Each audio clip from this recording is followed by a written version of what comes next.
বিসমিল্লাহির রহমানির রহিম। আদম আলাইহিস সালাম হতে হযরত মুহাম্মদ সাল্লাল্লাহু আলাইহি ওয়াসাল্লাম এবং যত পীর আউলিয়া গাউস কুতুব সকলের পায়ে ভক্তি রেখে আজকে আমাদের বৈঠকে আলোচনায়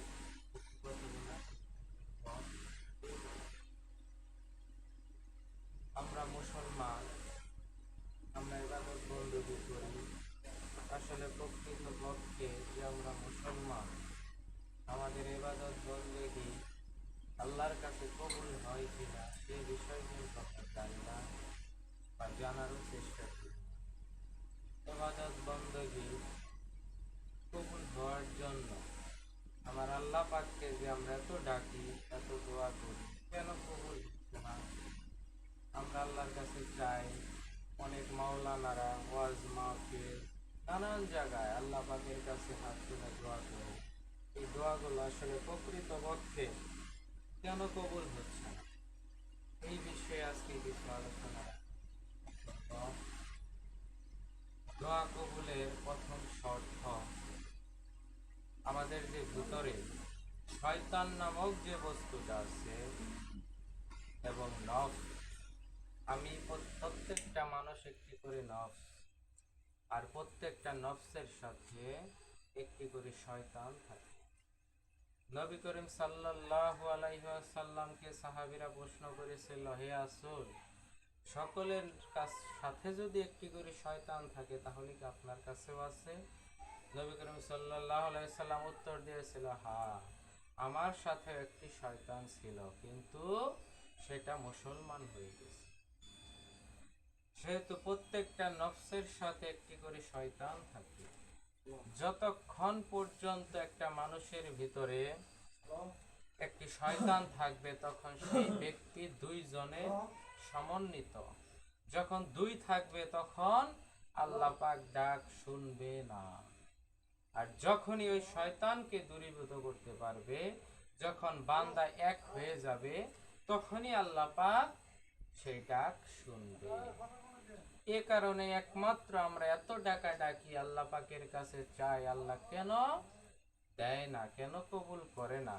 কারণ আমাদের ভিতরে শয়তান আছে, আমার নফসের সাথে একটি করে শয়তান আছে। যে জায়গায় জোড়া সংখ্যা আছে ওই জায়গায় আল্লাহ আসে না, আল্লাহ তার কথা শুনে না। আল্লাহ এক, এক ব্যক্তির কথা আল্লাহ শুনে। সেহেতু আমরা এই শয়তানকে কিভাবে দূর করব? আমাদের ভিতরে যে একটি শয়তান আছে, এই শয়তানকে দূর করার মেন ঔষধ আল্লাহর ওলিদের কাছে হাত দিয়া কালেমা পড়া এবং আল্লাহর ওলির নির্দেশ মোতাবেক জীবন চলা। আল্লাহর ওলিরা, কোন পীরেরা কখনো বলে না তুমি গুনাহ করো। সমস্ত আল্লাহর ওলিরা বলে তোমরা গুনাহ করিও না। যখন আল্লাহর ওলির হাতে হাত দেওয়া হবে তখন তাদের ভিতরের যে একটা আধ্যাত্মিক পাওয়ার, সেই বিষয়গুলা ভিতরে চলে আসবে। আর ওই পাওয়ারের কারণে এবং নিজের চেষ্টার কারণে শয়তান আস্তে আস্তে দূরীভূত হয়ে যাবে। যে ব্যক্তি কোনো গুনার কাজ করতে যাবে কিন্তু তার হাত কাঁপে, তার শরীর কাঁপে, ভিতরে ভয় লাগে গুনাহ করার জন্য, তখনই বোঝা যাবে সে ব্যক্তির কাছ থেকে শয়তান বিতাড়িত হয়ে যাইতেছে। যে ব্যক্তি গুনাহ করে অন্তরে অনুশোচনা হয় না, অন্তরে ভয় লাগে না, হাত পা কাঁপে না, তাহলে বোঝা যাবে তার ভিতরে শয়তান পরিপূর্ণভাবেই আছে। আর যে ব্যক্তি গুনাহ করতে যাবে, যে কোনো একটা অপরাধ করবে, যে কোনো একটা মিথ্যা কথা বলবে, সঙ্গে সঙ্গে তার হাত পা কাঁপবে, তার অন্তর কাঁপবে, তার শরীর কাঁপনি শুরু হয়ে যাবে। সে গুনাহ করতে পারবে না, গুনাহ করতে ভয় পাবে। তখন বোঝা যাবে তার ভিতরে শয়তান আস্তে আস্তে চলে যাইতেছে। যখন পরিপূর্ণ নফস শয়তান মুক্ত হবে, মানুষের অন্তর থেকে যখন পরিপূর্ণ শয়তান মুক্ত হবে, তখনই সে এক হয়ে যাবে। আর যখন সে ব্যক্তি এক হবে তখন আল্লাহ পাকের কাছে যা চাবে তাই পাবে এবং আল্লাহ পাক ওই বান্দার ভিতরে চলে আসবে। মুমিনের কলব আরশে আজিম, একজন মুমিন ব্যক্তির কলব আরশে আজিম। যখন শয়তান চলে যায় তার কলবের মধ্যে আল্লাহ পাক তখন বিরাজ করে, আর তখন ওই ব্যক্তি আল্লাহ ছাড়া আর কিছুই বুঝে না, নবী ছাড়া আর কিছুই বুঝে না। আমরা মুসলমান, আমরা পরিপূর্ণভাবে শয়তান থেকে যেন আমরা মুক্ত হতে পারি। আমরা তো শয়তানকে নিয়ে দিছি নানান জায়গায়। আমরা কই শয়তান টয়লেটে থাকে, শয়তান জঙ্গলে থাকে, শয়তান অমুক জায়গায় থাকে, অমুক গাছে থাকে। না, কোরআন আল্লাহ পাক বলে দিছে শয়তান যে জায়গায় নফস আছে একমাত্র সেই জায়গায় শয়তান থাকে। যেখানে নফস নাই সেখানে তো শয়তান থাকবে না। বট গাছের মধ্যে তো নফস নাই, টয়লেট নফস নাই। তাহলে ওই জায়গায় যে জিনিসগুলো আমরা দেখতে পাই সেগুলা কি? আমরা মানুষ জাতি, আল্লাহ পাক দুইটা জাতি তৈরি করেছে, জিন জাতি এবং মানুষ। মানুষের মধ্যেও সব থেকে নিকৃষ্ট মানের মানুষ আছে, খারাপ মানুষ আছে। ঠিক জিনদের মধ্যেও সব থেকে খারাপ এবং নোংরা জিনও আছে।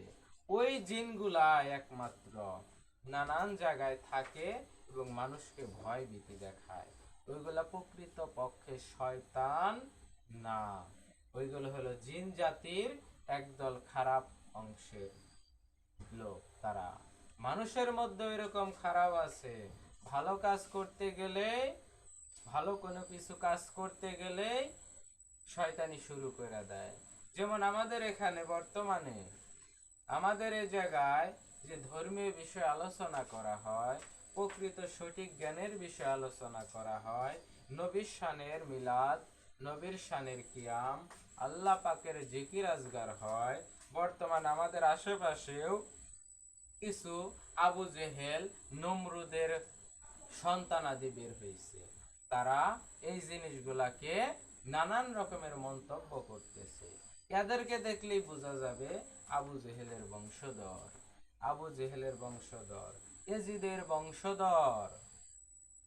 সেহেতু যদি কোনো লোক কোনো ভালো কাজ করে, যদি কোনো লোক গুণামুক্ত জীবন গড়তে চায় এবং অপরকে গুণামুক্ত জীবন গড়ার জন্য আগ্রহ সৃষ্টি করে, তার বিরুদ্ধে যারাই কথা বলবে বোঝা যাবে যারাই প্রকৃত পক্ষে আবু জেহেলের বংশধর, এজিদের বংশধর, এরাই প্রকৃত পক্ষে মানুষরূপী শয়তান।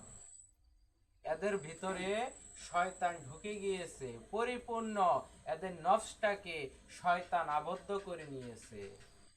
এদের ভিতরটা পরিপূর্ণ শয়তানে একাকার হয়ে গেছে। যেরকম